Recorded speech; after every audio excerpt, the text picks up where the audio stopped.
del estándar 10.7 que analiza una de las dimensiones de la Guerra Civil Española, como es la participación internacional.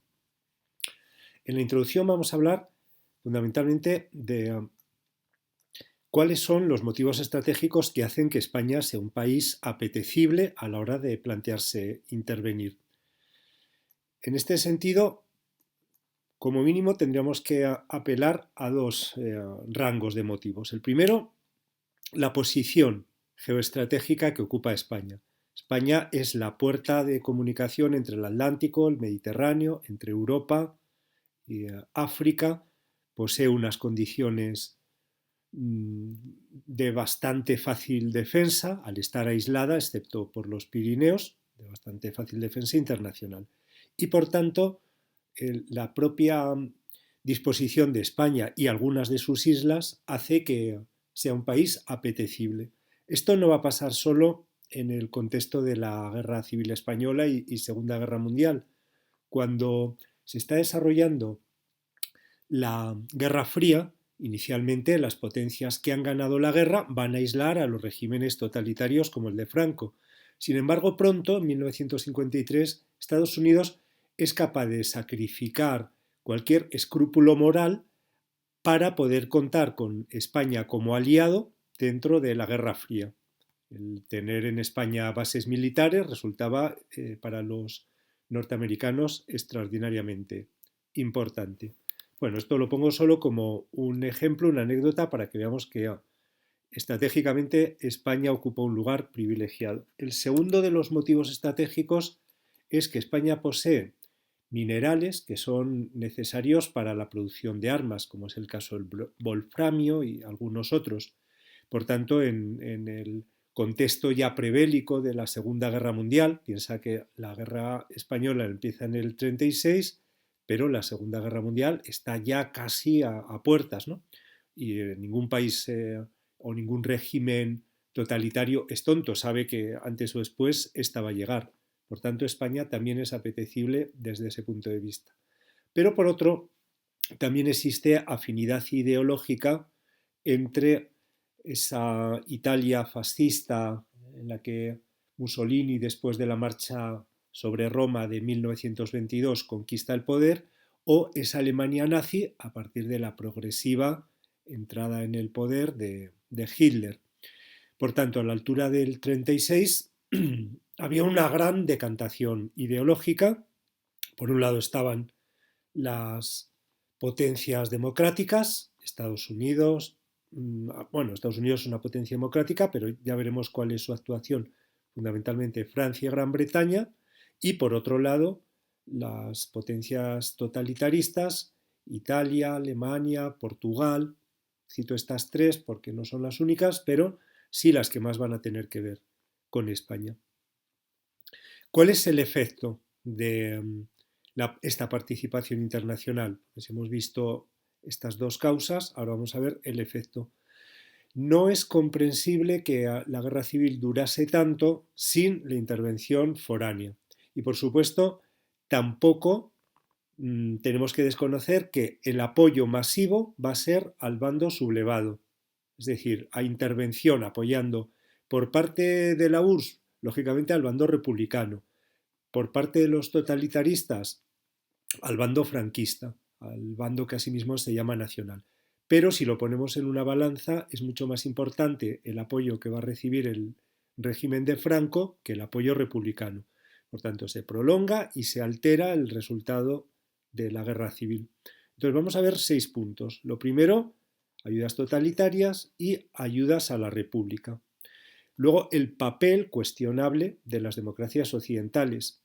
Después, cómo a partir de un momento determinado se aprueba un mecanismo para evitar que haya intervención por parte de países en la guerra civil española, aunque esto pues, es una pamema y no se va a cumplir de verdad.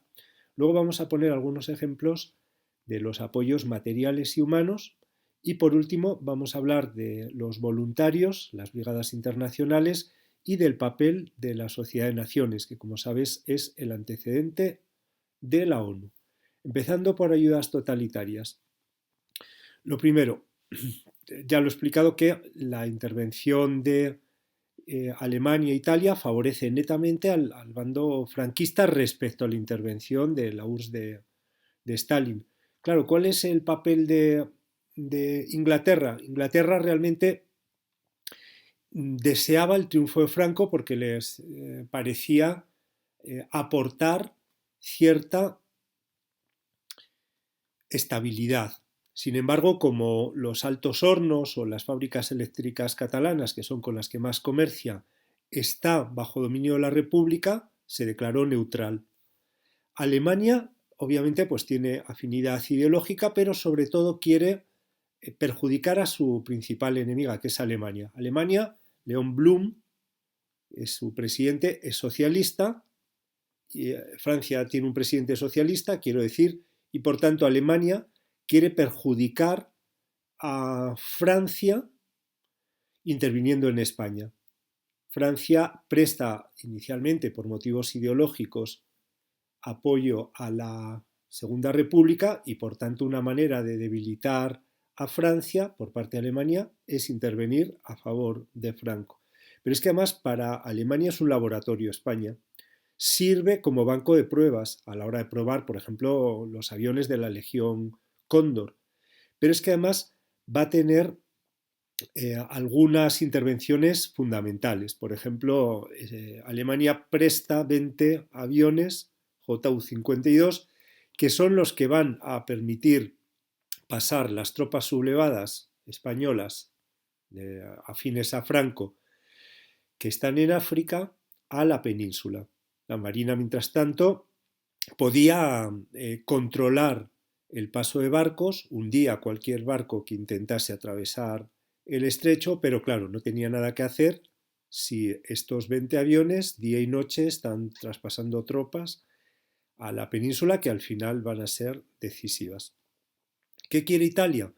Bueno, Italia está muy interesada en cambiar el status quo del Mediterráneo, es decir, en adueñarse del Mediterráneo. Mussolini tiene esos sueños imperialistas de recuperar la grandeza romana, ya ha conquistado Etiopía, etcétera, pero también quiere seguir su extensión por el norte de África y para esto obviamente España constituye un atractivo. La participación italiana va a ser, por ejemplo, en Málaga, en 1936, o también una participación, en este caso fallida, en la derrota que van a tener el bando nacional con los italianos en Guadalajara. El caso de Portugal es muy importante, y un dictador, Salazar, con una gran afinidad ideológica con Franco, y desde el principio de la guerra Portugal va a significar, por un lado, un apoyo material, suministros, armas, etcétera, pero por otro lado también es muy importante el paso de la frontera, es decir, brinda su apoyo cada vez que, por ejemplo, una expedición del bando nacional tiene que refugiarse fuera de los límites del territorio español. Vale, entonces ahora hablaremos de los dos principales valedores, apoyos del bando republicano, que son la URSS y México. La URSS, sobre todo, en un momento ya ha iniciado la guerra, es decir, si la guerra empieza el 18 de julio, a partir de octubre del 36. Stalin, a través del Cominter, este organismo internacional, busca que la República no esté aislada. No es que los soviéticos pretendan que en España haya una revolución socialista, no es que pretendan extender la revolución comunista a España. Lo que sí que quieren es, por un lado, compensar la ayuda alemana y, en segundo lugar, impedir su expansión, impedir la expansión alemana. Claro, y es que además cuando empieza la guerra, saben que un conflicto que obliga a los alemanes a dispersar fuerzas que mande a España puede aliviar la presión que van a sufrir los propios soviéticos. Pero es una ayuda poco abundante y menos regular. Además, Estamos en un momento en donde, por la política de no intervención, se cierra para la República, a pesar de que tenga dinero, la posibilidad de comprar armas en el mercado internacional. De tal manera que el apoyo ruso va a ser el único. Se habla mucho del oro de Moscú. El oro de Moscú es los depósitos de oro que tenía el Banco de España, dominado por el gobierno de la República, en parte se invierten en esta adquisición de armas a la URSS, que va a ser el único país que las venda. México mandó desde el principio fusiles, víveres al gobierno de la República, pero además México va a acoger a numerosísimos exiliados una vez que acabe el conflicto. Vamos a hablar ahora de cómo reaccionan las democracias occidentales. Bueno, tanto Gran Bretaña como Francia en principio son partidarias, con ese matiz del que he hablado ya con respecto a Inglaterra, del aislamiento. Lo ven como la única posibilidad de no prolongar inútil y costosamente una guerra civil y, en segundo lugar, de no desencadenar una creciente tensión. Piensa que estamos en un momento en donde Hitler cada vez está poniendo más entre la espada y la pared a Francia y Alemania, la invasión de los Sudetes, etc. Por tanto, promueven la creación de un comité de no intervención en la Guerra Civil Española. Lo cierto es que a la hora de la verdad, igual que acababa de hablar de cómo la frontera portuguesa es una ventaja estratégica para el bando de Franco, la de los Pirineos, la frontera francesa, estuvo mucho más tiempo cerrada que abierta para la importación de material, tanto de guerra como material civil. Poco a poco, Francia y Gran Bretaña no les queda más remedio que darse cuenta de que la suerte de la guerra es inevitable, que van a ganar los nacionales y poco a poco van reconociendo el nuevo régimen como el legítimo en España. Algo más respecto al comité de no intervención. Bueno, pues se suscribe en un pacto, en el pacto de Múnich, en el que participa también el presidente de Francia, Léon Blum, y este es un momento decisivo para la suerte de la guerra. Es decir, estaba claro que a partir de la ausencia de ayuda internacional a la República, que es en definitiva lo que se va a aprobar en el comité de no intervención, mientras que el régimen de Franco sí recibe ayuda alemana e italiana, la suerte de la guerra estaba ya decantada. En cuanto a los apoyos materiales y humanos, es cierto que la URSS va a apoyar al gobierno republicano, pero imponiendo condiciones políticas, mandando comisarios políticos que ordenasen la vida también en retaguardia, es decir, que ordenasen también la vida civil. No es un apoyo gratuito.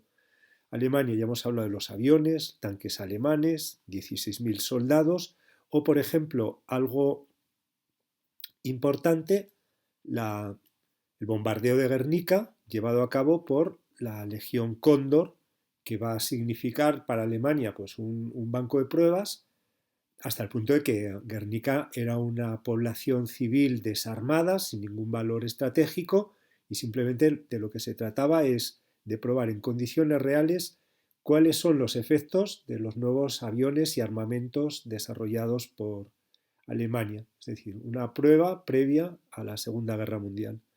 Mussolini envía un gran número de soldados, 60.000 italianos, del denominado Corpo di Truppa Volontarie, cuerpo de tropa voluntaria. Y Portugal envía 10.000 soldados. Estos serían los principales apoyos materiales y humanos. El caso de Estados Unidos, lo he comentado ya de pasada, bueno, pues Estados Unidos va a vender gasolina a Franco con la excusa de que no se trata de un material de guerra. Las brigadas internacionales son voluntarios. En total, el Cominter, este organismo internacional que es el que organiza la ayuda a la República Española, va a mandar a 40.000 voluntarios, en general jóvenes de países muy distintos. Hemingway es un ejemplo de uno de estos voluntarios, el célebre escritor norteamericano. Bueno, pues decía, en total unos 40.000 voluntarios. Generalmente eran personas sin ninguna experiencia previa que de manera un tanto romántica querían venir a España a luchar contra el fascismo. Sobre todo van a llegar desde Francia, algunos antifascistas italianos, alemanes, etcétera. Su papel real no es muy importante porque, insisto, no son una tropa, no aportan armas propias ni nada por el estilo, pero en cambio tiene una gran proyección moral. Significa ver cómo personas de todo el mundo y algunos intelectuales prestigiosos, como decía, están del lado de la República. Van a participar en algunas batallas, como la de Jarama, Guadalajara. Los aspectos bélicos los vemos en el siguiente estándar. Pero desde mitad del 38, el propio gobierno republicano poco a poco va a ir proponiendo la retirada de los brigadistas.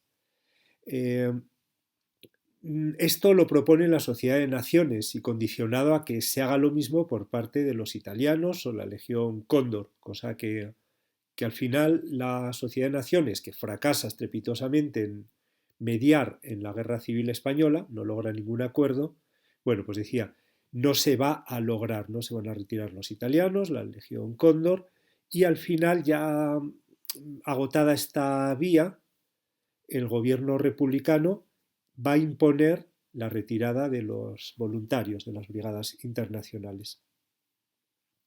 Bueno, con todo, y ya para terminar, el, la participación internacional decanta